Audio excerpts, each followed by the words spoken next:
剛剛咧就潑水節翻咗香港啦，咁今次翻去咧就係地震之後啦，特登翻去睇自己嘅大廈啦，亦都代表客人咧去巡查咗好多嘅項目同埋單位。坦白講，3月28號嗰日，哈利都喺香港，當剎那嘅感受咧，可能同你同所有嘅業主都一樣緊張㗎。到底有冇事嘅咧？我哋香港人真係冇經歷過地震㗎嘛，即係好似啲曼谷人從來都冇經歷過地震，咁佢走出嚟或者有啲緊張係好正常嘅。不過當哈利正式翻到去曼谷，入過自己嘅屋苑睇，入過自己嘅單位睇之後咧，慢慢嗰個忐忑嘅感覺咧係放低咗嘅。嗱，今條片咧就係想同大家講一講過去嗰8日，哈利喺曼谷睇咗唔同嘅項目、唔同嘅單位，了解咗地震之後各個部門佢哋處理嘅手法之後咧，一啲真實嘅感受。希望大家繼續留意呢條短片，同埋記住訂閱、分享曼谷買樓123嘅頻道。其實大家睇住呢個熒光幕咧，你就知道哈利入到屋苑嘅時候咧，見到啲維修技師喺度不斷翻新啦，收緊水喉啦，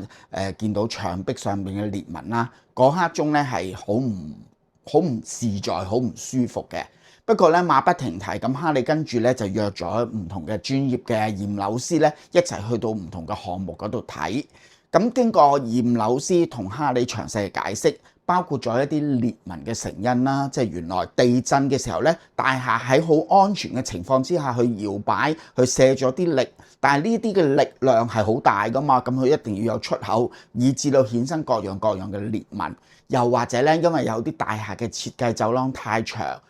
以至到咧可能會出現咗有唔同嘅部分有駁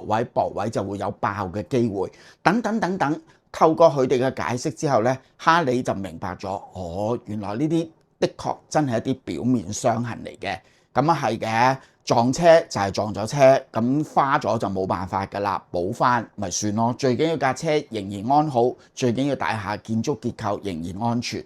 咁哈利除咗睇自己項目，代表好多嘅客去睇咗佢哋嘅單位之外咧，其實哈利亦都馬不停蹄咧去咗唔同嘅項目嗰度睇嘅。嗱，有一啲嘅項目咧係公佈出嚟咧係好危險嘅，又話條柱點樣撞崩咗、撞裂咗啊，有咩危樓啊，呢啲網上嘅講法啦，亦都去咗一啲嘅項目咧係據聞係完全冇事，咁佢係咪真係冇事嘅咧？咁我又去埋一啲即將收樓但係又未收樓嘅準樓花項目，喂，到底嚟緊收樓我應唔應該俾錢咧？low rise 啊，甚至一啲10年樓齡收咗樓嘅大廈咧，哈利都去睇埋啦。哈利大致都睇咗成40個單位啦，形形色色嘅大廈、高樓、矮樓都睇咗啦。嗱，有一啲個項目咧叫做 Live Lapa Valley， 就係 AP 嘅項目嚟嘅，咁我哋亦都有唔少嘅單位係處理當中嘅。咁當時網上咧就瘋傳佢其中一條支柱咧就有一個明顯嘅損壞，外露鋼筋、水泥有剝落等，就出現咗咧一啲嘅恐慌性嘅訊息啦。咁但係 AP 咧作為咁大嘅發展商咧，佢亦都係好及時處理嘅，即時咧就係派團隊去檢視啦，安排大廈居民嘅處理啊。然之後咧，好短嘅時間內咧，就進行咗研究，提出咗呢個咧修補支柱嘅工程啦。嗱，大家見到個圖示啦 ，AP 咧係即刻進行咗一啲鋼筋修補啊、重新灌漿啊等等嘅行為。咁哈利當日去到咧就係328之後嘅第9日到啦。咁其實 Live Lapa Valley 嗰條破壞咗嘅柱咧，就係基本上就係除咗個表層未油灰水之外咧，就係已經係完全康復。我相信咧嗰個測試已經係通過咗㗎啦，因為項目咧亦都出咗綠標。咁好似 AP 呢一類咁大嘅發展商，又或者我哋接觸嘅 Sansiri Ananda SCS 其實咧佢哋都係作出好及時嘅處理，去應付各樣嘅問題。其實除咗發展商之外咧，其實每個屋苑嘅管理處咧都係非常之做得好嘅。嗱，以一個過去接近100年、百幾年都冇正式經歷過地震災害嘅城市，其實管理處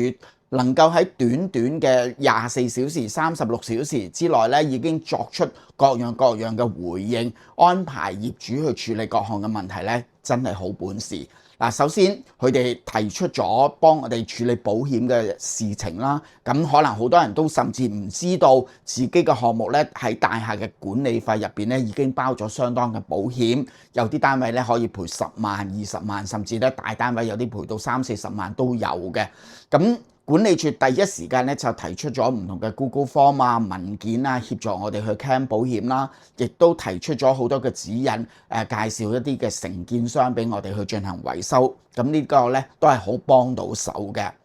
此外咧，政府部門都係一讚嘅，冇錯。泰國政府真係有做得唔好嘅地方，可能有啲監工咧，亦都係真係要再新檢討。不過咧喺安全上面咧，佢哋都係第一時間做嘅。譬如佢哋即刻進行咗一個叫做大廈觀察嘅一個building safety 嘅 observation 嘅網站啦。咁大家亦都可以睇到呢個網站嘅網址。上去咧，你就可以喺實時咧睇到唔同大廈檢測嘅情況。如果經過專業嘅團體、政府嘅部門再三去核實呢個大廈嘅安全咧，佢會發出一個綠標，一個綠色嘅 label 俾你貼翻喺大廈同埋公佈，作為咧呢個大廈可以安全入住嘅標準嘅。咁哈利逐支大廈去睇住佢逐支大廈貼上呢個綠標咧，哈利都係越嚟越安心嘅。除咗政府管理處發展商之外咧，哈利特別咧想鳴謝同埋多謝一隊嘅團隊，就係哈利身邊一班為我哋客人提供專業管理服務嘅團隊啦。喺潑水節期間，雖然係大時大節啦，佢哋都係繼續不辭勞苦嘅工作㗎。其實咧，我哋有啲嘅單位咧喺潑水節期間咧，已經係開始修繕復葺當中㗎啦。咁頭2個單位咧喺潑水節啱啱完成嘅今日咧，就已經係復修好。我相信下個星期咧已經可以重新交翻俾租客入住㗎啦。咁呢一方面咧，我都係好佩服我哋泰國嘅同事，亦都佩服一批嘅維修嘅工人技師嘅。當然啦，始終單位入邊有損傷，咁呢啲損傷係咪真係刮花咗咁簡單？其實呢啲刮花咗嘅痕跡會唔會製造咗一啲意想不到嘅意外呢？咁哈利唔係專業人士，當然唔敢隨便去講啦。所以咧，哈利喺今次嘅行程入邊咧，都特登揾咗一日嘅時間咧，請咗一個非常之專業嘅驗樓師，佢帶埋所有嘅專業嘅儀器同埋工具咧，教哈利去點樣去分析呢啲嘅所謂嘅損害同埋損傷，邊啲係可以放一步處理，慢慢處理嘅，只係一啲皮外傷嘅，有邊啲咧係要正視進行嚴格嘅觀察，甚至有邊啲咧係應該第一時間咧要通知相關嘅部門，盡快去處理嘅。咁譬如帶咗啲咩工具咧？譬如好簡單，有唔同顏色嘅波長嘅燈光啦、藍燈啦、紅燈啦，以至到咧可以睇到唔同微細裂痕喺唔同波長入邊出現嘅情況，甚至咧喺牆紙冚咗底下咧都係有機會睇得到嘅。另外有一啲嘅溫度嘅探測機啦，去睇到會唔會有啲金屬已經係破損，以至到牆身有溫度不平均嘅可能性而隱藏嘅意外啦，又或者一啲嘅裂縫嘅量度針。點樣去量測住個裂縫嘅深度、闊度是否符合安全嘅標準，以至到佢會唔會不斷喺度咧擴闊個裂痕等等。咁呢一啲嘅工具咧，對哈利嚟講咧，當然係好新鮮啦。但係亦都因為呢一次嘅學習咧，哈利明白其實真正嘅損害咧，大部分真係99% 咧，都真係一啲嘅皮外傷嚟嘅。咁當然皮外傷都有深淺嘅。好啦。去到呢一度，哈利就想同大家講，面對未來嘅樓市，需唔需要擔心呢？你要有觀察，無可厚非嘅。任何嘅變動，大家都會有重新嘅諗法，鼓勵大家理智去睇。不過，綜合咗所有專業人士嘅意見，亦都甚至咧，我睇咗好多嘅報告，問埋 AI 啦。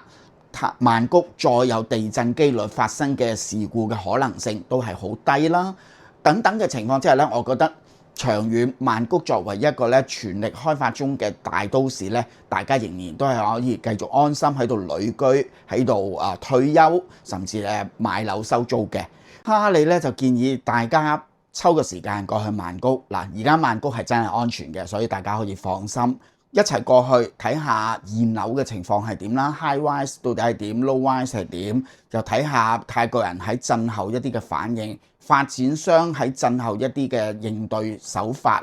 因為只有大家親自去經驗過，你先可以攞到一個更準確嘅資訊嘅。